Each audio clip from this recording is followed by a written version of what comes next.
Okay mga kablagadag, eto na. Ito yung tinatawag sa aming bukana. Yan, tubig tabang yan, galing sa bundok, tapos lalabas doon sa tubig alat. Kasi nagsalubong siya pag high tide, makikita mo yung river control. Yan, nangangalahati dyan yung water pag high tide. Ayan naman yung mga karatig isla namin. Yan. Tararan!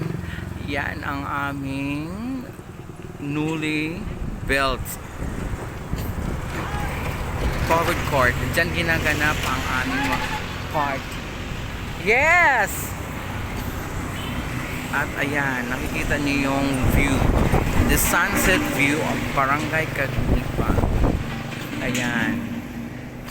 At doon banda, mga kablagadag, ayun no, yung mga friends ko, mga nagmamarita sila. Ayan.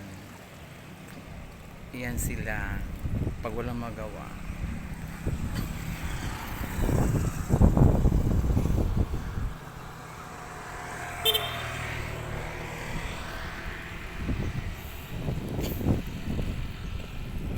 Hubog-hubog pang kagabi eh. Ayan yung mga bulubundukin. Yan. Pa. Ganda, di ba?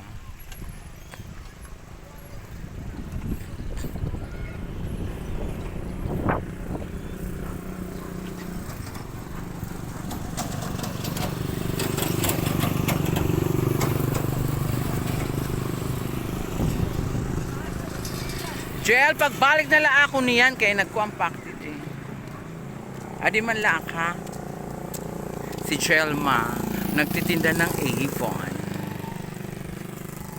Itatawid ko kayo dito sa kabila para makita nyo yung kabilang side. Kasi doon seaside yung doon. Dito naman yung mountain side. Ayan. Yan, pag di pumapalaot yung mga bangka na yan, dyan yan sila. Dyan yan sila naka-parking. Ayan, yung mga bata doon naglalaro. Ayan.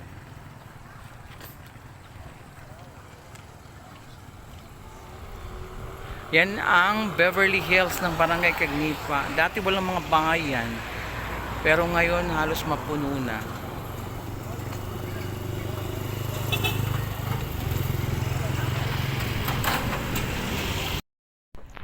Okay mga kablagadag, that's all for today or this afternoon. Yan pa lang ang purok. Ipapakita ko pa sa inyo ang ibang purok for my next update. Maraming salamat.